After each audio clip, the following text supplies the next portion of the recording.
Hello and welcome back to the Make Your Mind podcast. My name is Jess Leondiou, and today I'm excited to bring you this conversation with Imi Lo. If you're someone who identifies as neurodiverse, emotionally sensitive or intense, Imi Lo's work might be an important puzzle piece for you. When I came across Imi's work, it honestly felt like a lighthouse in the dark, and I hope to see her voice amplified. Imi is a mental health consultant, author and philosophical coach who works with highly intense, sensitive and gifted humans. Her books, The Gift of Intensity and Emotional Sensitivity and Intensity, have been translated into multiple languages. Her work weaves together mental health, philosophy, Buddhism and existential thought in a way that feels both compassionate and radically clear. In this conversation, we move around a lot of subjects, including the impact of language that has arisen through the mental health movement, what it means to be sensitive or emotionally intense, how to anchor into intuition, as well as touching on AI and the impact of today's technology and how connection has evolved accordingly. I hope you enjoy this conversation and maybe feel a little more seen for it. As always, pick up the ideas, try them on for size, but ultimately make your own mind up.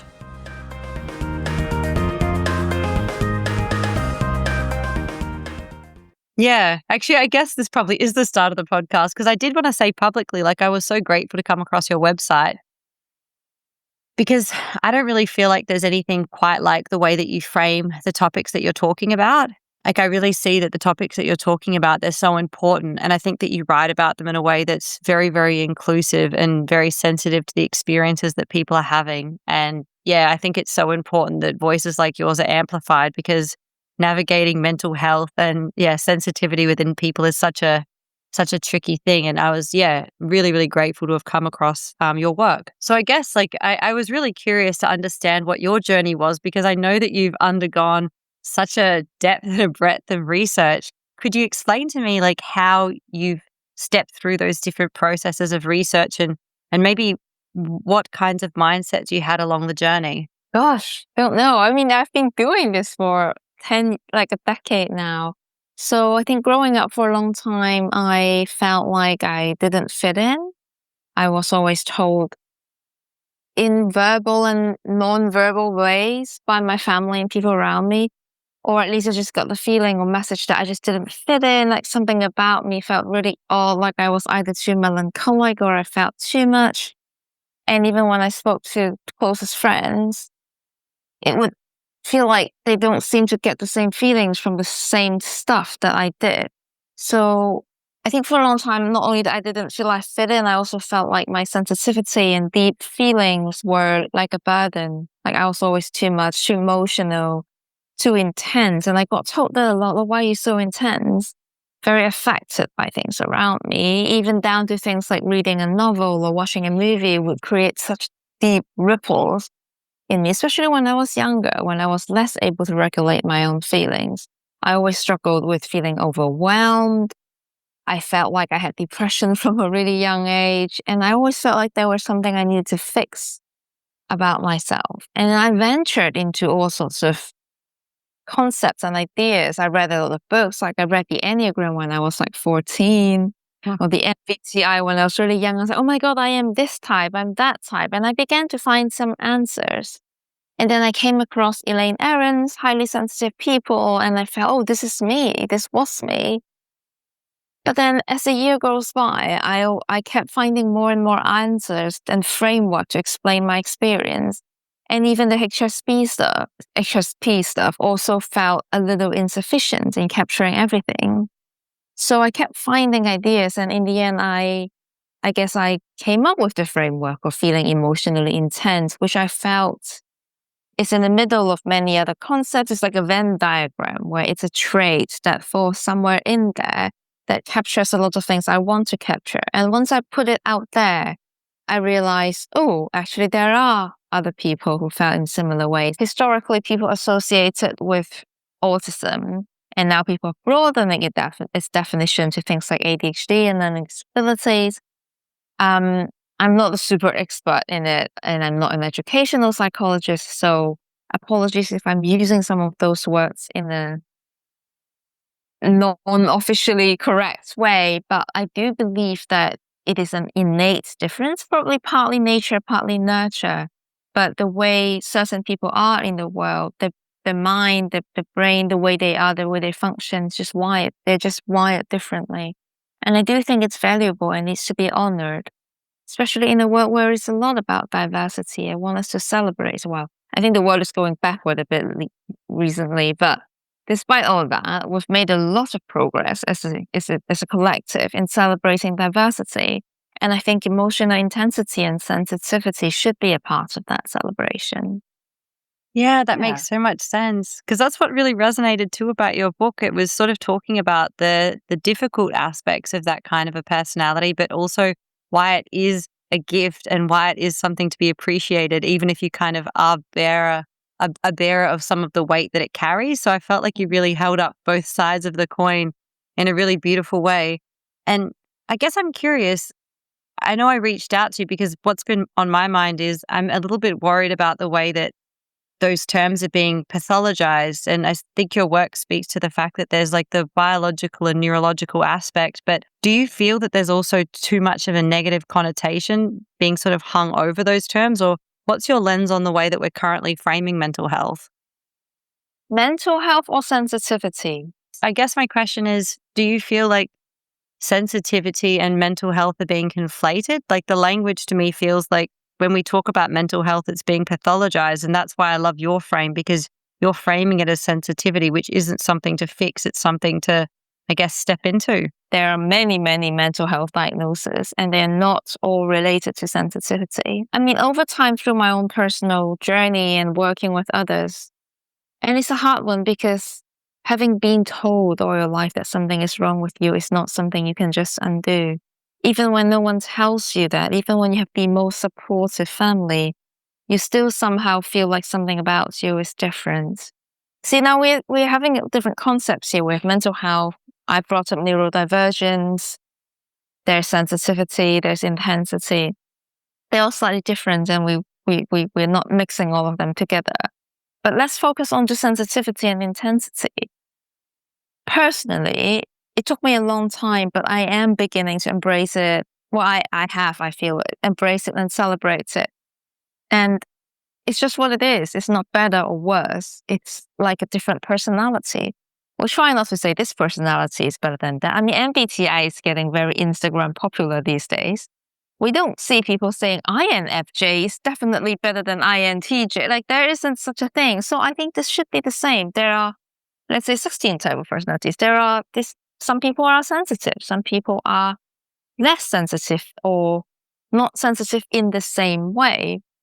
Whenever I feel joy, I have a feeling that I feel it a lot more deeply than certain people. And those are the moments where I feel I'm so glad I am this porous, sensitive being. I think there's a difference between sensitivity and fragility. Sometimes people conflate them and think of them as a similar thing. I think it's very, very different. Many highly sensitive people I know are the strongest.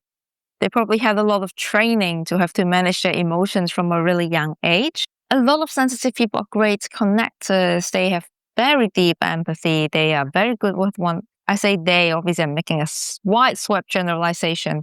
But they're able to go very deep. They notice beauty in life and they feel it to a very deep level. To the point where their lives are often very, very vivid.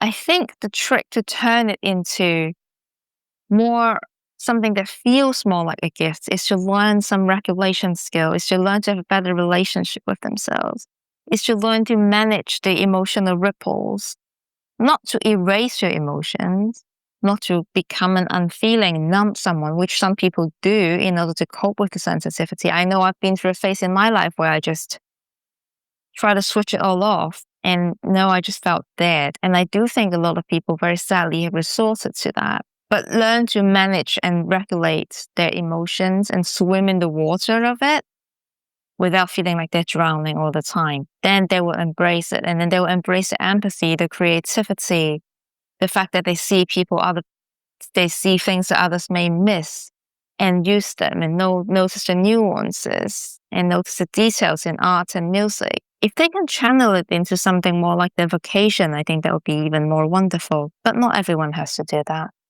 Your book breaks down some really clear ideas that people can use in terms of self-reflection and tools that they can use. Could you share those with people? Like, what are the things that people could step into if they are trying to, regulate themselves or be able to be more open to their sensitivity? The ones that really struck me was you've got some really beautiful journaling prompts in there, but then you also actually spoke about listening and trying to find like a safe person to share your experiences with. Not everyone has the luxury of finding that person, but ideally that would give you a very great space and what we call, psychologists call a corrective experience sometimes, where when you had a lot of trauma in your past, having an opposite experience that gives you the opposite of that is very healing.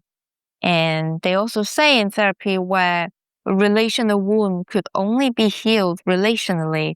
So the most powerful healing, let's say you've been wounded by your family of origin, the way you were spoken to, having a different father or mother figure, like a therapist or safe friend, that gives you an opposite experience in a good way is very deeply healing. So giving your brain a different experience. But to try and answer your question, maybe I will offer some themes.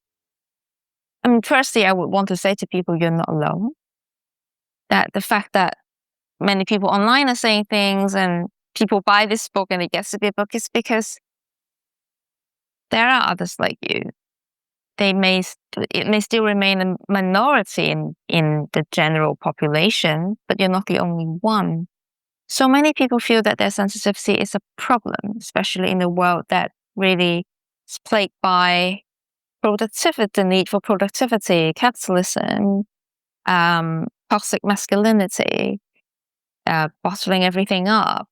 Those values are still there. I think we are beginning to talk about these things more and more, but it might just be the circles that I hang out with. And I think in the general mass consciousness, a lot of those covering it up is still going on. You're in Australia. I think that's partly why I left Australia. It's kind of like, people here are not melancholic enough. It's just, I want to go a bit deeper and not always just forget about the unhappy thing. And sorry, I'm making some cultural generalization, but that was only my personal experience. No. I actually think it's really interesting what you're saying. I really do, because the thing that's been worrying me is I keep feeling like people are labeling themselves with having ADHD or autism or anxiety, but I don't get the sense that the conversation and the emotional unpacking is happening. And it worries me because I feel like the words that are attached to those labels, like, oh, I'm messy, I'm disorganized, I'm this, I'm that. I feel like people are attaching themselves to those labels. It becomes a self-fulfilling prophecy. And it may not even be the case that they have a sensitivity, or it's, I don't know, it just seems like a really, really messy space at the moment, and the language is being thrown around. I agree fully. And I think people are finding answers for their suffering, and that's when labels become really alluring. That, oh my God, finally I found this label, this community that would explain my experience. So really can't fault people for seeking labels, but I agree with you that there's a risk of it being overly thrown around, overly identified with. It's a historical problem. Like for many years, people go, oh my God, I have OCD. Just because they're a little bit of a clean freak, they would just throw these words around like OCD is a casual thing. Or like, oh my God, I mean, I'm revealing my age. Monica in France, she has OCD. Well, I think it's a little more complex than just wanting to organize your living room or pick up the garbage on the floor. It's just the danger with this is it gets diluted and it becomes counter discriminated upon just because it loses the respect that it warrants, the seriousness of it. And it becomes overdiagnosed to the point where people don't see it as seriously anymore. Yeah, 100%. Because I think it speaks to what you said before, like even the pressure to be so hyper productive. If someone's not entirely hitting that mark, they're very quick to think that something's wrong with them rather than thinking about it's like probably a structural problem that we have at the moment. Like, how are you meant to be organized with phones and computers and everything sort of vying for your attention? Like, it's no wonder people feel like they're not on top of stuff. Oh, completely. I mean, the capitalist world, the dominated ideology in society doesn't allow very much people to very much be living in the moment, be human. Everything is so defined by binaries, good or bad, productive or not. You're either moving forward or you're slipping backward. It's very productivity driven, and we're not allowed to switch off and really live in the flow of things. It is, because this is why I think too, like your language around sensitivity is really missing from the equation, because I think that it's a much nicer label and a much more explorative label for people to give themselves, because then they can explore in what way are they sensitive, what kinds of things give them that feeling of sensitivity. And to me, that's such a nicer invitation than where people are currently landing. The deeper invitation is for people to own the traits and to learn to work with it rather than against it. It may feel like it's holding you back sometimes, or you've tried trying to suppress it because you haven't learned how to manage it. And my suggestion is to start working with your sensitivity like it's a friend. So instead of fighting your emotions, try to notice what they're telling you and flow with it and see them as a compass. Or not even try to overanalyze it, just to say, I'm feeling this. Maybe I need to take some time to just lie in bed and feel this, and it will go away, because nothing lasts forever. But also not just to just go away. It's more like, okay, it's like the weather. It's raining now, so I'm not going to protest to God or just say, stop raining, and fight a useless battle. But rather than say, oh, it's raining now, let me just maybe watch the rain for a little bit until it stops raining, because it will eventually stop. I think a lot of people are worried that once they open the floodgates of emotion, it will never stop. Like it'll become like a waterfall, and then they won't be able to manage it and they'll drown in it. It might have come from some trauma from the past when they were younger, where they literally did feel like they were drowning in emotions and there were no way out. But as grown-ups, it rarely happens like that. Usually when we allow the emotion to be there and flow through, they do. And also, owning your traits help you to manage it better. With sensitivity, it does come certain things like you might get overwhelmed on a sensory level.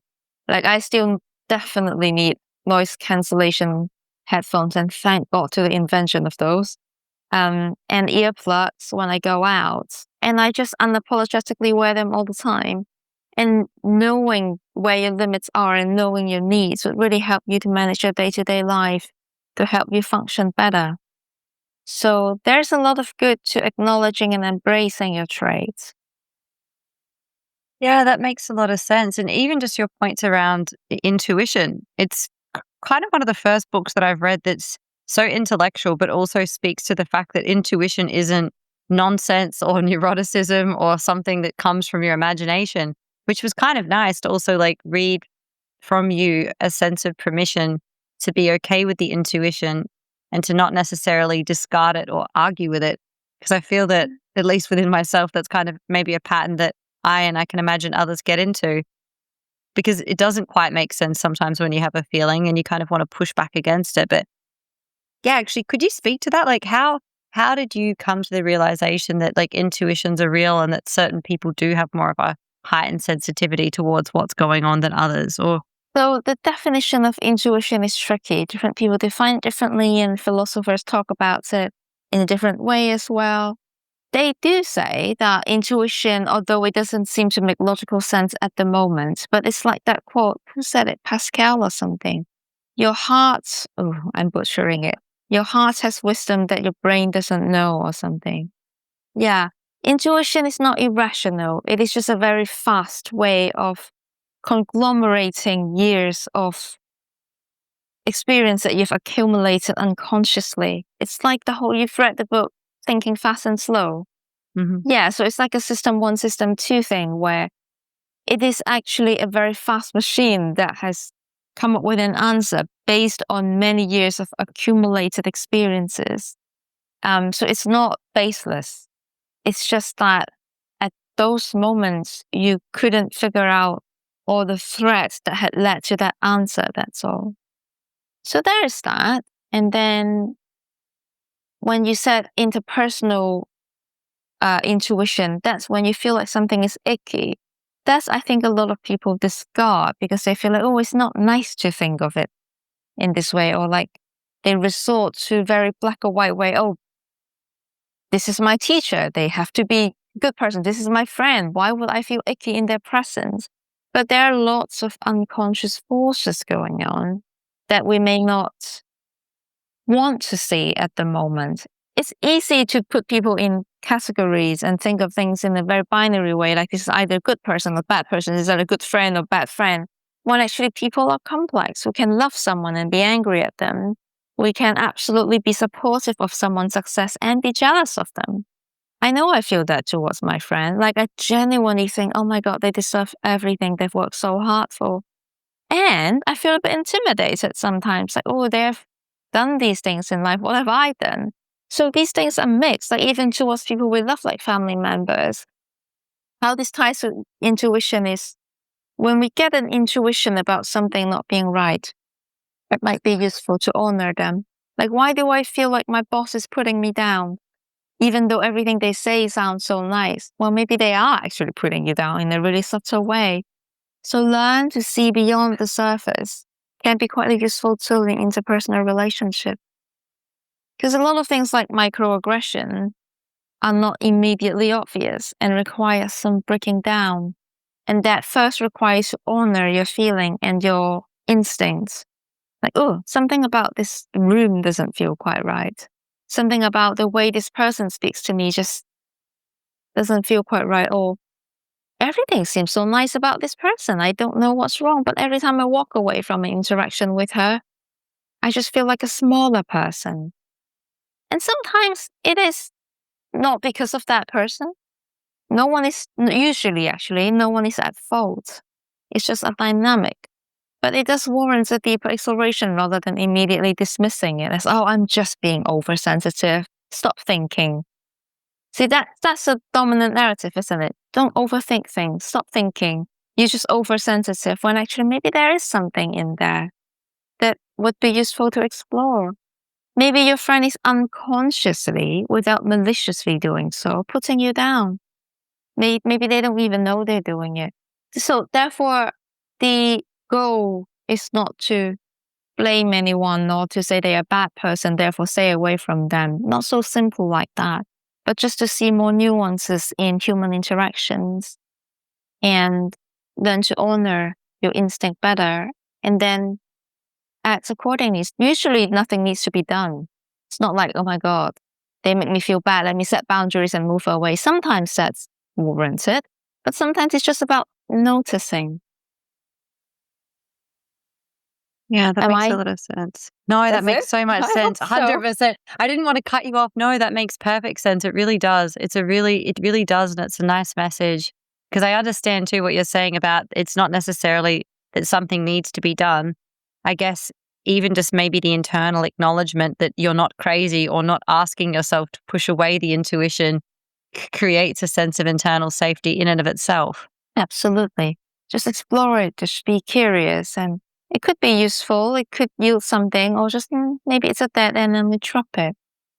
I mean, just for our audience, I didn't prepare for this interview whatsoever. I just turned up. And so apologies if it seems a bit messy sometimes. Do you think it's bad that it's messy? No, I think it's harder for some people to follow and not everyone likes it.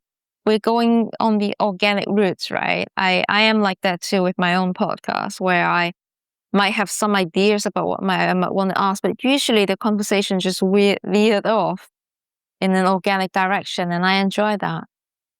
Yeah, because I always get a little bit scared that if there's a schedule, then maybe a particular thread of curiosity might not be followed. I love that. I love that about your openness to an organic conversation. I think more people, and this again points to a whole general cultural thing as well. It seems to me that more people are comfortable with structure and linear ways of thinking and rule books.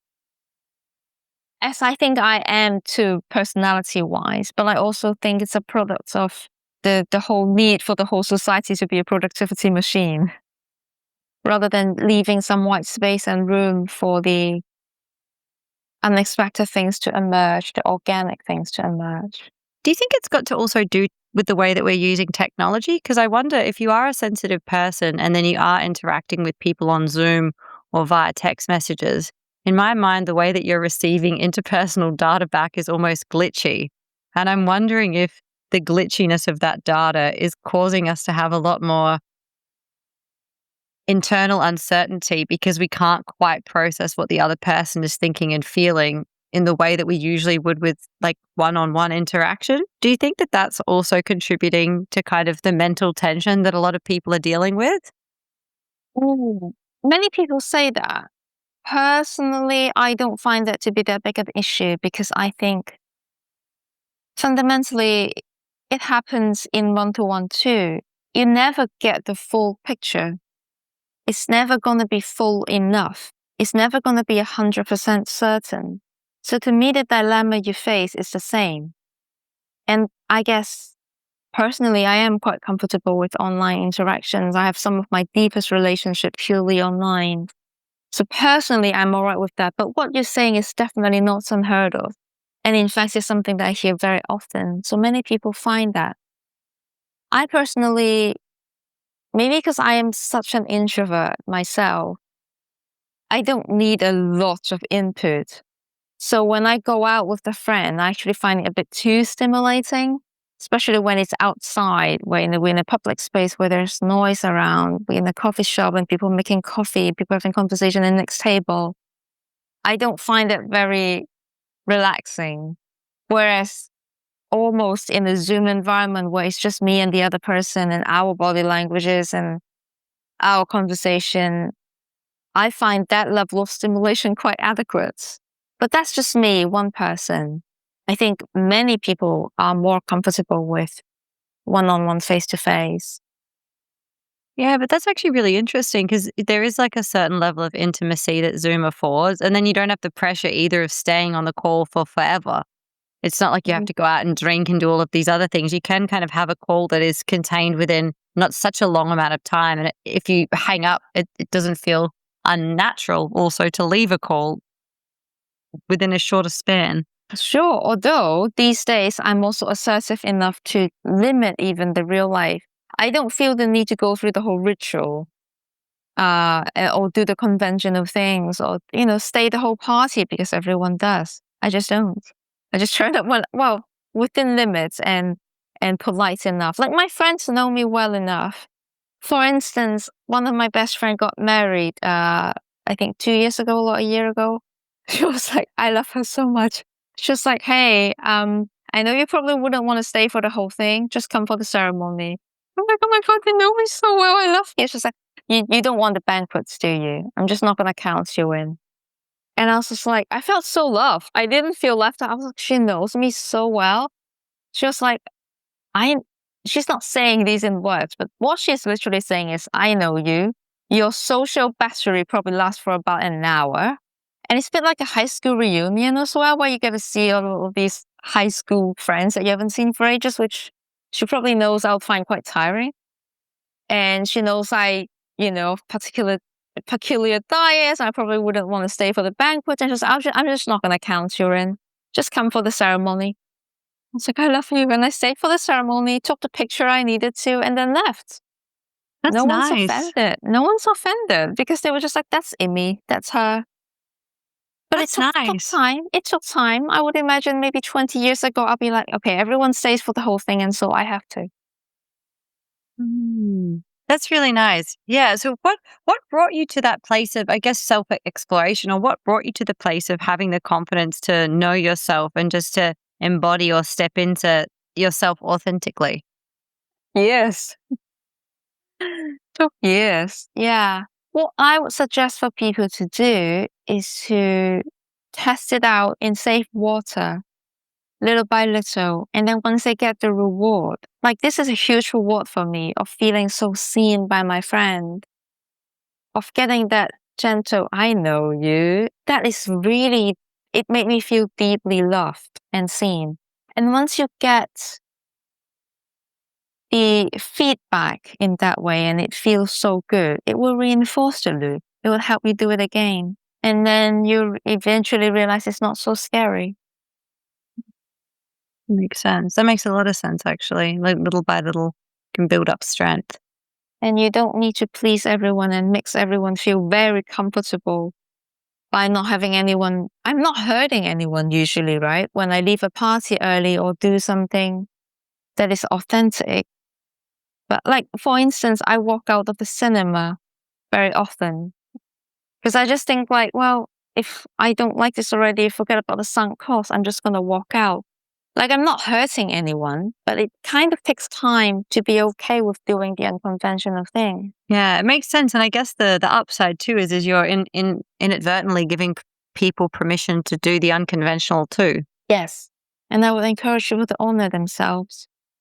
Not necessarily doing the unconventional thing, but just do the honest thing, do the authentic thing within reason, with a healthy balance of public interest, but be authentic. And I wanted to ask too, so you've spent a lot of time, you have a master's in Buddhism as well, and then you've also stepped into Stoicism.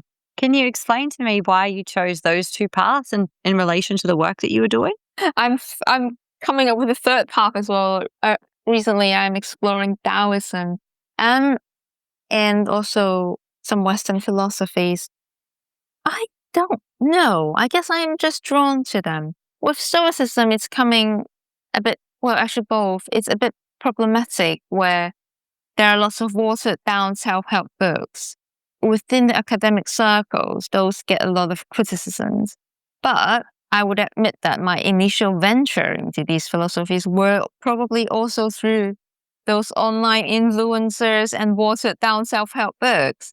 And then you go deeper and deeper. I don't know if I have a very deep answer to that, rather than I just resonate with them and I find them helpful, especially when I couldn't reach out to my therapist.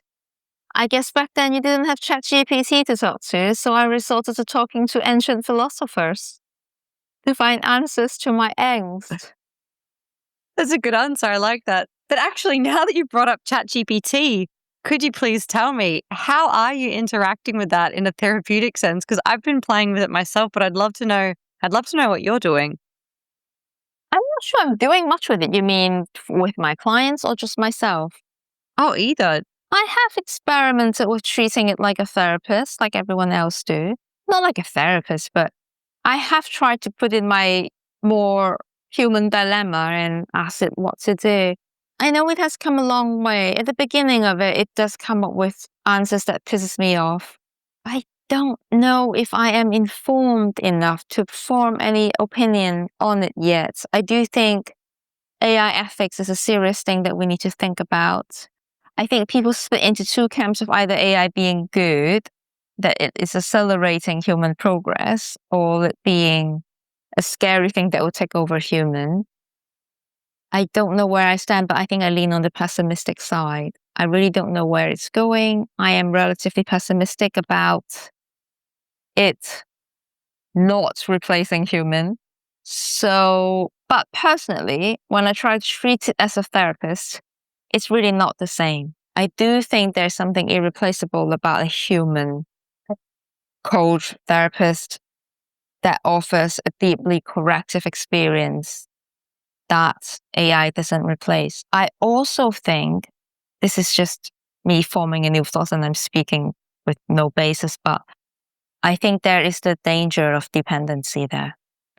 Because with a human, you can't control, like even with my therapist where I had worked, my late therapist who I had worked with many years, it's another human.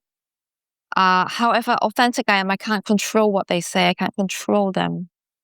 Right? With AI, it's not like you can control it, but well, number one, it's always available. Your therapist isn't. There's boundaries in there. You need to respect your therapist. But with AI, you kind of don't. It's always there. And then I do think it breeds this kind of dependency where some people may really have that escalated and be getting used to this idea that there's always something outside of yourself that you can seek answer from. I think that's the danger that I am intuiting. I don't know if it would actually happen. It's just something that it's a budding worry of mine that, because I find myself like, if something is 24/7 available, it's a bit regressing, not in a good way. And it breeds dependency, not in a good way. And it makes you lose the muscle of finding answer within yourself and being okay with that without seeking external reassurance. I think it weakens that muscle if you always go to ChatGPT and check. So that's one thing I'm thinking. And then the other thing is I treat my AI with respect. I actually say thank you to it. But not everyone does. But with human, you kind of do. Like if your therapist says something that you don't like hearing, you need to find a way and learn to express it in an authentic yet respectful way. But with AI, you can go, F you, I don't like it, redo, right? But you can't manipulate human interactions quite in the same way. So I think using it to replace human is problematic in these ways. Yeah, that makes a lot of sense because my mind is also going to the way that people are interacting with other humans, even just on keyboards too.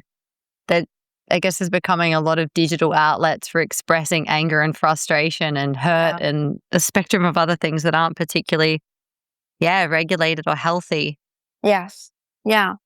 And people feel like they can say whatever when they hide behind the screen. And that's where a lot of the cyberbullying and unproductive conversations goes on the internet and online hating that comes about. And we can also get onto the topic of all these echo chambers and silos, where because of the big data and algorithms, people form these silos where they only expose the opinions that agrees with them, and they become less and less familiar with the idea of having to deal with diversity or the need to train that muscle, again, and use that metaphor, to be open to things and people that are very different to you. Otherness, we call it, you need to be okay with the ideas that there are these things called people not like me, and we need to learn to deal with them. But if you curate your online experience to just be surrounded by people like you unfriend everyone that's on the other side of the politics. And it just gets into this, you just get into these echo chambers and silos, and you lose the ability to embrace diversity and differing opinions. It's interesting too, the word muscle, because I also wonder about that in terms of after COVID. I feel like it's taken people a lot of effort to get back out of their houses, and I don't even know that they entirely have. And I do wonder if we did lose an aspect of our social muscle from the time that we spent indoors, and if that is also like contributing to that reluctance to get back out and socialize, because I guess socializing, it is possible to injure yourself when socializing because you can stumble across moments that cause you a sense of shame. So maybe people are just regressing into their houses more and more to try and avoid that certain kind of pain. Oh, our world has changed so much and so quickly after COVID. I don't think anyone is able to keep up with it. Like, for instance, people are more and more allowed to work from home. Younger people are more reluctant to go into a big company and do the conventional thing our parents' generation do. Many young people just want to be these things called slashers, and they just want to work for themselves. They just want to become another online influencers, which is great. Like, I really celebrate entrepreneurship, but I guess I'm echoing with your points there that we have more and more structures that supports that kind of individualism rather than structures that quote unquote forces us to be in a group and to interact with others, which I made it sound like a bad thing, but I'm not sure actually. It could be where we're evolving and we will find a way through it. I just don't know. Things are changing so quickly. Yeah, like how do you see religion? Because I often think about religion as an institution, which obviously has like a lot of problematic aspects, but then it does, to use your word, like it did force people to come together. Yeah. What do you see? Like, do you see the sort of step back from religion as something that's impacting this? I guess it's one of many things, but Completely. how?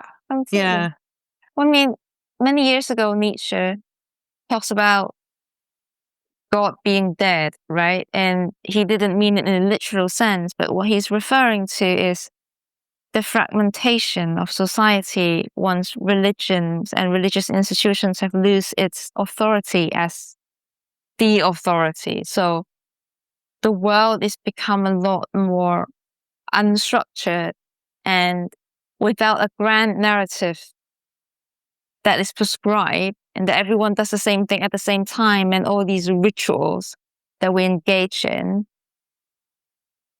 it is a lot scarier. Because people really need to take ownership of their lives and decide on their own values then. And it is messy and chaotic. And if we also don't have the best family environments that helps us, that guides us to find our own authentic values, we get very confused. And that is not very good for mental health, especially before we find answers for ourselves. So I'm not going to say religion's good or bad or anything like that. But what I would acknowledge is that, yes, unlike many, many years ago, it's losing its authority as the grand narrative, as something that everyone does. And losing that sense of certainty is scary for the human species and for many people. And they're kind of being confronted with their own ultimate freedom to decide on their own values, which is great and scary at the same time. Because we don't just do what our parents do and believe in what they believe anymore, and we just adopt a system that the priest tells us. We kind of are thrown into this fragmented world where there are all these different religions and systems of thinking and political positions that we need to be the one who pick. And when we need to be the one who pick, we could be, quote unquote, wrong. And that is scary. And that creates anxiety. I wonder if you had a religious belief, you would have felt like you were okay just being a good person. And to use the word that you used before, like a connector, like if you were someone who was sensitive, would you have felt like just simply being and threading different people together? Like, would that have given you a sense of enoughness if you did have like a banner of just being a good person to kind of live within? Because I feel like being a good person isn't really considered to be enough in today's current climate. Quite right. So in the past, things are simpler in that way, where as long as you follow the rules and reach this metric of being a good person according to the church, then you're okay. But now it's not enough. It's a lot more complex. Have you seen any initiatives to try and reconfigure a value system or a shared set of ideologies that you feel optimistic about? People are doing it.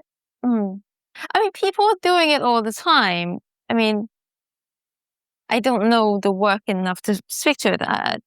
Jordan Peterson seems to be creating his own form of kind of structure that people are. We can't even argue that most people who write a book or come up with something are trying to come up with their own. No, maybe not. Ask your question again, because I'm not sure I'm answering it.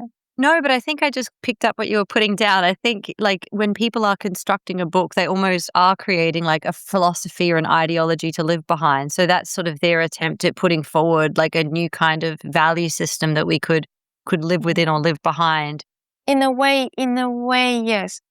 But the difference, I guess, is, for instance, when I never had the ambition to dominate the world. All I wanted to talk to are the small group of people, however small or big they are, it will be organic, that resonates with it. And if you find something helpful, then cool. Like, people do want community and they do want a sense of identity and an ideology. I guess I never have the ambition to be the builder of that. Like, I don't want to start my own thing. It's just, if you find something useful in this, great. And I always say to people, pick up what's useful and drop the rest, exactly because I believe like when you write a book like that, or when you throw a lot of ideas out, not everyone needs to or will resonate with every single one. And I don't have the ambition to form an ideology where people subscribe to in that kind of way. I just want people to pick up what's useful. Like, for instance, people come to a website and they see all these kind of categories. I don't really want everyone to go, oh my God, every single label is me. I can resonate with this. No, just pick the one that is useful and then take something away and then go find the next thing that might be useful to you. And then form your own. That's what I would want to see rather than creating another thing where people subscribe to fully. But that's just me. I think some people have the ambition of creating that kind of community, and good for them. And people do find that kind of system helpful too. Yeah, but that's really interesting what you're saying. So it's almost like the process of finding things that resonate with you, consuming and understanding those things, and then creating as the next piece in the cycle. Like that's kind of a bit of a catalyst of feeling like you're anchored into something. So it's maybe not like a physical community, but maybe it's like a conceptual community. Yeah, yeah. And maybe I'm just speaking out of God knows what. And maybe in today's world, we need to not just belong to one community. Maybe we can have a few. Like maybe I could have a community where a book club and a film club, and then I have an Enneagram. I like the Enneagram, an Enneagram interest group. So these are all these pieces that make up who you are, and it's maybe healthier that way than to say religion. Like, okay, I just have this one community that encapsulates everything I am, and everything that is said in the holy book captures everything, and everything has to be right. Like maybe it's messier and more fragmented, but more appropriate for the world we live in today, maybe, because there are different parts to you, and you can find communities to feed each pockets of them. Makes sense, because then I guess too, you also can't bypass individual discernment, because there will be moments when one community might be in conflict with the other, and then you must feel within yourself, you must feel into your intuition and decide what it most aligns to you. Yes, and then you need to train the ability to discern and to keep going back to yourself and seeking answer from here rather than waiting for someone to prescribe something to you, which is a hard thing to do, especially when you have a not very supportive childhood where you were constantly criticized for not doing the right thing. Yeah, it was really, interesting when you were breaking down the developmental stages and how that has such an impact on the way that you form. Would you mind speaking a little bit about that? Like what it's a difficult question, but like what is the influence of your parents on how your sort of psyche develops? In different ways. I mean, there are different kinds of childhood developmental trauma. So I really can't capture it all in one podcast discussion. But I mean, let's say if you have a a bullyish parent, and these are false distinctions because people are never just one thing. But I would try to break down their behaviors and put them into boxes so we can start thinking about them, when in reality, of course, they're always a mixed bag and it's complicated. For instance, we may have the archetype of a parent that's like a bully, a narcissistic bully, or we might have a parent that's very dependent, where they're emotionally immature, so the roles get reversed, where you're more like the parents and they acted like the child. And all your life you feel like you've just like brought your parents up. That's called parentification. That's another kind of trauma. There are parents who are just abandoning and absent, usually because they might be dealing with their own things. Maybe they had depression, and maybe they are just immigrant parents who are very busy making a living and have no time for you and your development and your emotions. So usually it's not because they are malicious or they're bad people. It's usually because they carry their own trauma and they have their struggles. Sometimes it's no one's fault. So all these different dynamics might create different kind of outcome and affect you in different ways. For instance, if you've grown up with parentification, where you had emotionally immature parents who rely on you, you may feel the compulsive need to always be rescuing others, to always be caretaking others, and to deprioritize yourself. That might be one outcome. Or if you have very volatile parents where you never know if this Mr. Jekyll or Hyde then you might end up with hypervigilance, where you never feel safe in an interpersonal relationship. You always feel like someone's about to turn on you. You can't relax. Or, earlier you talk about how in the online space with text and everything, you can never know for sure if the other person means this or that. That kind of hypervigilance can sometimes be a result of having a very unstable and hard to read parents, where you feel like you constantly need to be washing out and decoding every tiny little interpersonal signal to make sure that the other person is not mad at you, they won't blow up at you, or they won't be violent the next moment. So, okay, like if we play with that piece, because you mentioned the archetypes before, and I know you've got on your website, you talk about the Jungian archetypes and the Enneagram. What role do you see understanding the archetypes as a channel to start breaking down and better understanding the components of your parents? Or how do you step into unpacking the puzzle that is your childhood in order to learn about yourself from it?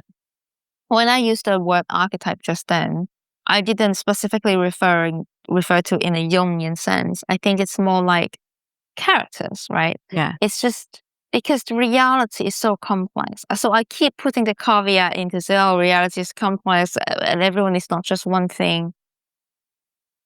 Because that is the case, but it gets tiring if I keep putting that caveat in. It's a bit like the personality thing. People sometimes get the misunderstanding that it's a bit like putting people in boxes. Like, if you're this type, then you're just this type. When actually, no, all of us are all types. But there might be a dominant function and a less dominant function, that's all. All of us are both introvert and extrovert. All of us are both S and if we use the MBTI or if we use the Enneagram, all of us are everything. But there might be a dominant function that defines us more in a way. So when I use the word archetype, I just meant that, like, I kind of have to come up with these false constructs in order to discuss things. For instance, in my upcoming book, I do say there are 4 types of parents: bully parents, emotionally immature parents, parents who pushes you to achieve. As if they are these caricatures, that's only one thing. But the reality is not like that. But I do need to do that in order to just talk, to have a discussion, to categorize things, to organize things so it gets easier to be digested. By organizing things in these ways, we have a tool or a framework to better understand our experience. And that's always helpful because that helps us make sense of what we're struggling with it without over blaming ourselves or assuming that it's because of some fundamental flaws of us. It's not be or end all. There's hope. We can change this. We can heal from this. I'm hypervigilant not because, I'm just an anxious person. That's the way I am and I'm doomed. No, it's probably a trauma reaction that we can heal from. It's a very useful lens that you're putting around it too. Because I do often have a conversation with people around, what is the purpose or the point of personalities or understanding things like the Enneagram. But to your point, it's useful to have, I guess, maybe like a jumping off point for consideration from, because otherwise, if everything's completely open, then there's almost like no language to observe from, perhaps. It is the middle ground. Yeah. I both love and hate these categories because I really think people get into the misunderstanding, then there's just one box and then it defines you fully. But it really isn't the case. And then it gets so tiring and wordy when I always try to put the caveats in, like I've already done many times today. But it's interesting though, because I guess I think it's really important because I guess what concerns me is I feel like we are getting very polarizing in the labels that we're using, but we do still need to go into those spaces of self-inquiry. Like so many people are using the term narcissist at the moment, which is a little bit scary because I don't know, my understanding at least of narcissism is that person might have parts of them that are very maybe arrogant or overconfident, but then they've also got very insecure parts as well. So it's not even the case that they're one way and not another way. But I don't even know if that's being understood. I know it's complex. And I think what's not happening in the conversation is also that there is such a thing as healthy narcissism too. Psychology, where you do need to have some degree of healthy narcissism in order to function. It is complicated. Yeah. I wanted to ask you too, it's not a very smooth entry into the question, but you spoke about this concept of positive disintegration, which I just found so interesting. I know it was a concept that you referenced from a particular social scientist, but could you speak about positive disintegration and yeah, why that made its way into your book? Because to me it resonated and I'd love to hear you break it down. Mm. I'm not the best expert on that concept, but it is a concept that is more relevant to people who identify themselves as gifted, of maybe intelligence is a narrow measurement of giftedness, but there's a whole community of people who feel differently where the label gifted, although it's a loaded term, fits. And it's by a psychologist whose name I could never pronounce, Dabrowski, positive disintegration. I quoted it as a useful and relevant framework because many people find utility in it. Also because it does reframe a lot of the chaos and internal turmoil that you experience in a different way. It is a process of chaos where everything feels not right, but actually you're trying to transcend and push through to a higher place. There's a deepening incongruence that you feel between your behaviors and who you ideally want to be, and the incongruence is wearing on you. That is painful to feel, but it's not a bad thing because it means that you're probably breaking through to the next level of becoming the best you can be. Some of the key features is you would feel huge inner conflict, this tension between what you feel you should do and what feels truly meaningful for you, for instance, like how we talked about earlier of following society's scripts versus finding your inner truth, right? And then the reason why it's called disintegration is because it involves a whole process of breaking down the old structure, breaking down what they call the lower self, the old habits of social conditioning, the shallow goals that no longer serve who you're becoming. And this can feel like you're losing your footing and questioning absolutely everything you knew, which is a scary place to be. But then if you can break through that, then you get into a higher you, a better you, no, sorry, I really don't like the word better, but a more authentic you. I think it was just another moment that I really loved because it was another moment where you really highlighted that through there's almost purpose in the pain, or that not everything is it's not necessarily something to turn away from.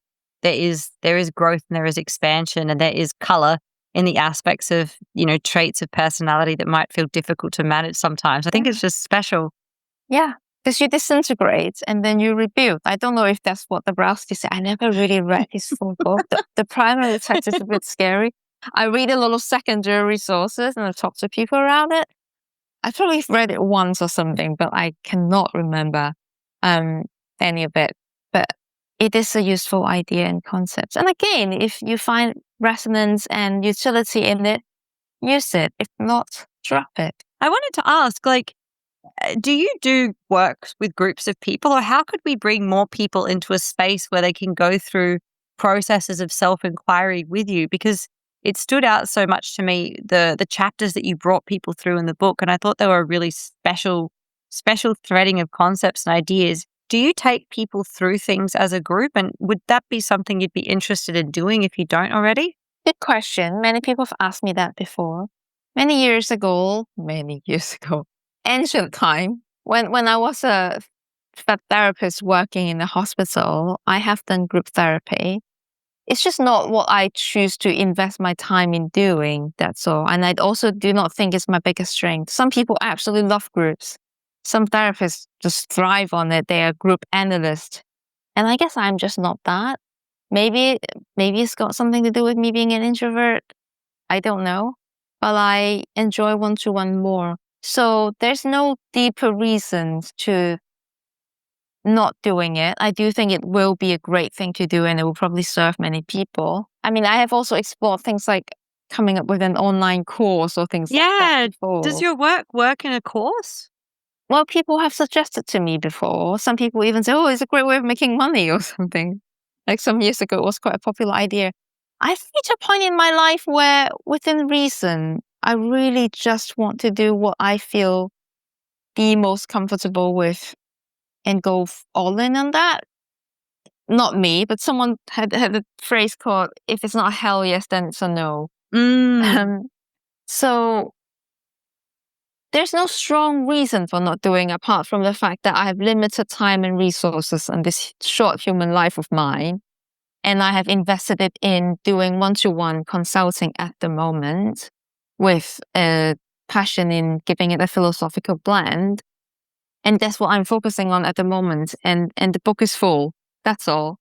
But I do definitely see the value in it. People have asked me that before. I think it would be a great thing. It's just not within my capacity at the moment. That's all. It's also not a forever no. It's just what it is right now. Yeah. Well, that makes There's nothing more sense. profound and deep to that, really, apart from, I wish I could do all these things if I have 72 hours a day, but I hardly get enough time for my own sleep. So Yeah. something I just can't do right now. And it may be that I'm not the best person.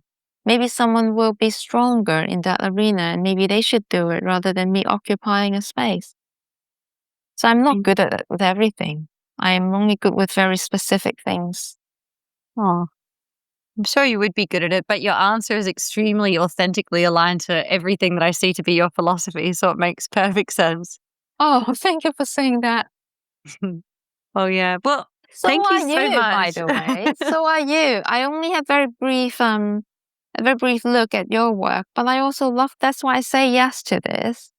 I really like the work that you're doing and how it is a blend of art and concepts and intellectual engagement and your sensitivity. Oh, thank you. I appreciate it. I really appreciate your time. I was incredibly grateful that you agreed. So yeah, again, I should say thank you so much for coming and having this conversation with me. And I really hope people pick up your book. I think it will, profoundly help the people that choose to. So yeah, I'm really excited to share this with people. And I'm very, very excited to read the next one too. So thank you. Oh, thank you for saying all of that. Yes, and not everyone will like it, and I don't need everyone to. I never have the ambition of becoming the next bestseller. I just want to talk to the people who would find it helpful.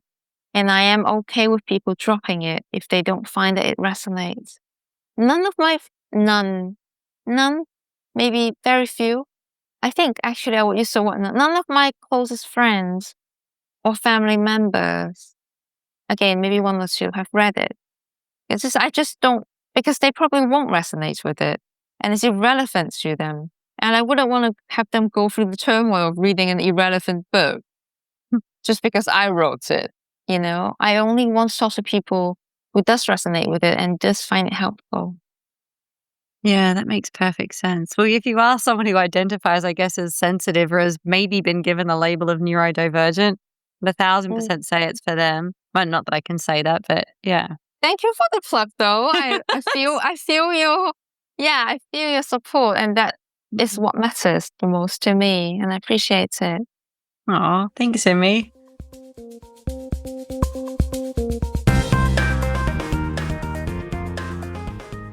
Okay, so that was the conversation with Imi Lo. Thank you so much for listening. And again, if you are someone who identifies as being sensitive, intense, or neurodiverse, I'd strongly recommend taking a look at Imi's website, eggshelltherapy.com, or reading one of her books. I've got links to all of that in the show notes below. And I'd love to know too, how did you find today's episode? As Imi mentioned, when I interview the guest, I'm generally immersing myself in their work beforehand and then allowing the questions to come up organically. If this format does or doesn't work for you, please let me know. My goal is to amplify the voices and ideas of people who might offer us new building blocks to help shape the way we see ourselves and the world. So how it's formatted needs to suit you too. So thank you again so much for listening. Please like and subscribe if you enjoyed this episode. I hope to see you again here soon. And again, my name is Jess Leondiou, and this is the Make Your Mind podcast, brought to you by Archleys, tools for introspection and self-reflection.